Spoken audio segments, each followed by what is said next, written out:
Hello friends, I'm Pratibha, self-trained narcissistic abuse recovery life coach. Narcissistic abuse பற்றின கன்ஃபியூஷன்ஸையும் டவுட்ஸையும் clarify பண்ணிக்கிறதுக்காகவும் ஹீலிங்காகவும் என்கிட்ட paid session attend பண்ணணும்னு நினைக்கிறவங்க ஸ்க்ரீனில் தெரிகிற இந்த வாட்ஸ்அப் நம்பருக்கு மெசேஜ் பண்ணுங்கள். நச்சுகள் மரணத்தை எப்படி பார்ப்பாங்க, வீட்டில் ஒரு டெத்து நடந்திருக்கும் போது கூட அவங்க எந்த அளவுக்கு செல்ஃப் சென்ட்ரிக்காக பிஹேவ் பண்ணுவாங்க, எந்த அளவுக்கு கீழ்த்தரமாக தரம் தாழ்ந்து நடந்துக்குவாங்கங்கிறத பற்றி தான் இந்த பதிவில் நம்ம பார்க்க போகிறோம். பொதுவாக துக்கம் நடந்த வீட்டில் எல்லாரும் இறந்து போனவங்களை நினச்சி அழுதுகிட்டு இருப்பாங்க. ஆனால் இந்த நச்சுகள் நம்மளை மாதிரி நார்மல் பீப்புள் கிடையாது, ரொம்ப ரொம்ப வித்தியாசமானவங்க இல்லையா? அந்த இடத்துல கூட அசராமல் அவங்களோட பெர்ஃபார்மன்ஸை பக்காவாக மெயின்டைன் பண்ணுவாங்க. நிஜமாகவே துக்கத்தில் அழுதுகிட்ருக்கிறவங்கெல்லாம் தோற்று போகிற அளவுக்கு இவங்க பெர்ஃபார்ம் பண்ணுவாங்க. இந்த எஜமான் படத்தில் வில்லன் ஒரு டைலாக் சொல்லுவார்ல, கல்யாண வீடாக இருந்தால் நான் தான் மாப்பிள்ளையாக இருக்கணும், துக்க வீடாக இருந்தால் நான் தான் பொணமாக இருக்கணும் அப்படின்னு. எக்ஸாக்ட்லி அதுதான் இவங்களோட மைண்ட் செட். எங்கே இருந்தாலும் இவங்களுக்கு தான் அந்த அட்டென்ஷன் கிடைக்கணும், எல்லாரும் இவங்கள தான் கவனிக்கணும். இவங்க ஒரு கல்யாணத்துக்கு போனாங்கன்னா பொண்ணு மாப்பிள்ளையை விட இவங்க கிராண்டாக ட்ரெஸ் பண்ணிட்டு போவாங்க. கல்யாணத்துக்கு வந்தவங்களோட கண்ணெல்லாம் இவங்க மேலே தான் இருக்கும். எல்லாரோட கவனத்தையும் இவங்க பக்கம் திசை திருப்பிடுவாங்க. ஒரு துக்கம் நடந்த இடத்துக்கு போகும்போது கூட இதே மென்டாலிட்டியோடு தான் போவாங்க. அந்த இடத்துல இவங்க உள்ளே நுழைஞ்சதும் எல்லாரோட கவனமும் இவங்க பக்கம் திரும்புகிற மாதிரி ட்ராமாவை ஸ்டார்ட் பண்ணிடுவாங்க. கிராண்டியோஸ் நார்சிசிஸ்டாக இருக்கிறவங்கள பார்த்தீங்கன்னா ஒரு டெத்துக்கு போகும்போது கூட கிராண்டாக ட்ரெஸ் பண்ணிட்டு போவாங்க, பல ட்ரெஸ் பண்ணிவிட்டு நகையெல்லாம் மாட்டிக்கிட்டு போவாங்க. ரொம்ப அடக்க ஒடக்கமாக அடக்கி வாசிக்கிற இந்த கோவர்ட் நார்சிசிஸ்ட் எல்லாம் பார்த்தீங்கன்னா வேறு மாதிரி ட்ராமா க்ரியேட் பண்ணுவாங்க. அழுது ஆர்ப்பாட்டம் பண்ணி மயக்கம் போட்டு விழுந்து எல்லாரோட சிம்பத்தியையும் இவங்க கெயின் பண்ணிடுவாங்க. இவங்க பண்ணுற அலப்பறையில் எல்லாரும் இவங்கள கவனிக்க ஆரம்பிச்சிருவாங்க. ஒரு சில நச்சுகள் அந்த இடத்துல போயிட்டு நாட்டாமல் பண்ணிகிட்டு இருப்பாங்க. என்னமோ எல்லா வேலையையும் இவங்க தான் இழுத்து போட்டு பார்க்குற மாதிரி. ஆனால் ஒரு வேலையும் செய்ய மாட்டாங்க. மற்றவங்களே விட்டு வேலை வாங்கிட்டு இருப்பாங்க, ஆனால் அந்த கிரெடிட் பூராத்தையும் அவங்க எடுத்துப்பாங்க. ஒரு சில நச்சுகள் என்ன பண்ணுவாங்கன்னா எந்த வேலையும் செய்ய மாட்டாங்க, பயங்கர சோகத்தில் இருக்கிற மாதிரி சீன் போட்டு கமிட்மெண்ட்லேருந்து எஸ்கேப் ஆகிடுவாங்க. நார்மலாக நம்ம எல்லாரும் நமக்கு நெருக்கமான ஒருத்தரை இழந்துட்டோம் அப்படிங்கிற துக்கத்தில் அழுவோம். இனிமே நம்மளால் அவங்கள பார்க்கவே முடியாதுங்கிறத நினச்சி ரொம்ப ரொம்ப வருத்தப்படுவோம். ஆனால் நச்சுகள் அவங்களுக்கு நெருக்கமான ஒருத்தரை இழந்துட்டாங்க அப்படிங்கிற அந்த கோணத்தில் இல்லைன்னா அந்த துக்கத்தில் அழமாட்டாங்க.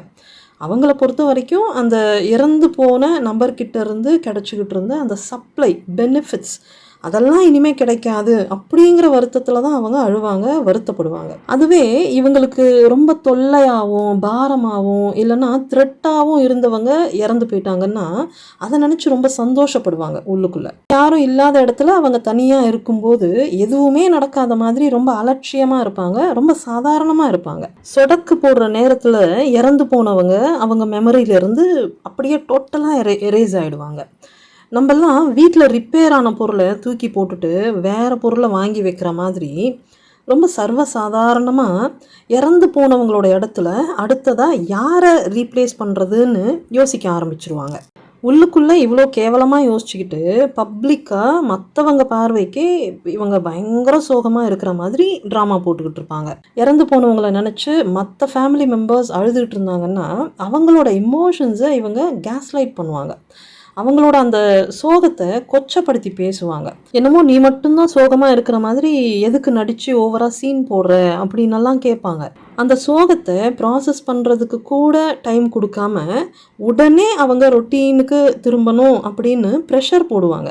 ஏன்னா குடும்பத்தில் எது நடந்தாலும் என்ன ஆனாலும் யார் எப்படி போனாலும் எல்லாரோட கவனமும் இவங்க மேலே மட்டும்தான் இருக்கணும். இந்த சூரியனை சுற்றி எல்லா கிரகமும் இயங்கிட்டு இருக்கிற மாதிரி இவங்க தான் மையமாக இருக்கணும்னு நினைப்பாங்க. எல்லாரும் இவங்களை சுற்றி தான் இயங்கணும், இவங்களுக்காக மட்டும்தான் இயங்கணும். இது எல்லாத்த விடவும் கேவலமான விஷயம் என்னென்னா, இந்த மாதிரி ஒரு சிச்சுவேஷனில் கூட அவங்களோட லைஃப் பார்ட்னரை ஃபிசிக்கல் ரிலேஷன்ஷிப்புக்கு ஃபோர்ஸ் பண்ணுவாங்க. இவங்களோட ஃபேமிலியில் யாராவது ஒருத்தங்க இல்லைனா லைஃப் பார்ட்னரோட ஃபேமிலியில் யாராவது ஒருத்தங்க இறந்து போயிருப்பாங்க.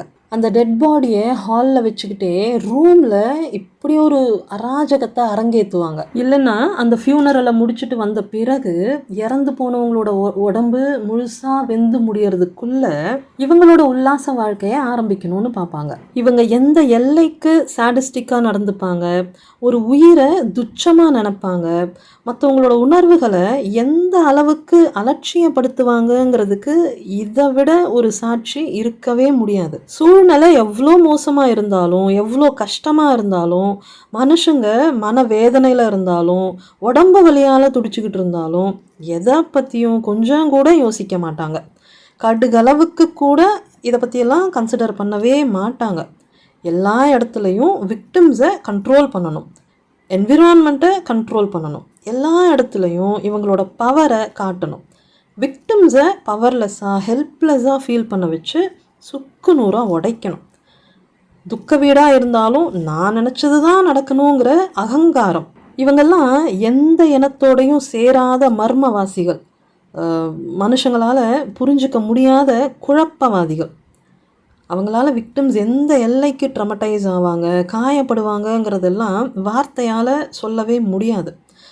பட் ஸ்டில் நீங்கள் மனசு வச்சா இந்த பெயின்லேருந்து தப்பிக்க முடியும், ஹீலாக முடியும். உங்களோட ஹீலிங்காக என்கிட்ட பெய்ட் செஷன் அட்டன் பண்ணணும்னு நினைக்கிறவங்க ஸ்க்ரீனில் இருக்கிற இந்த வாட்ஸ்அப் நம்பருக்கு கால் பண்ணுங்கள். பத்திரமா இருங்க, பாதுகாப்பாக இருங்க, சந்தோஷமாக இருங்க. Bye friends.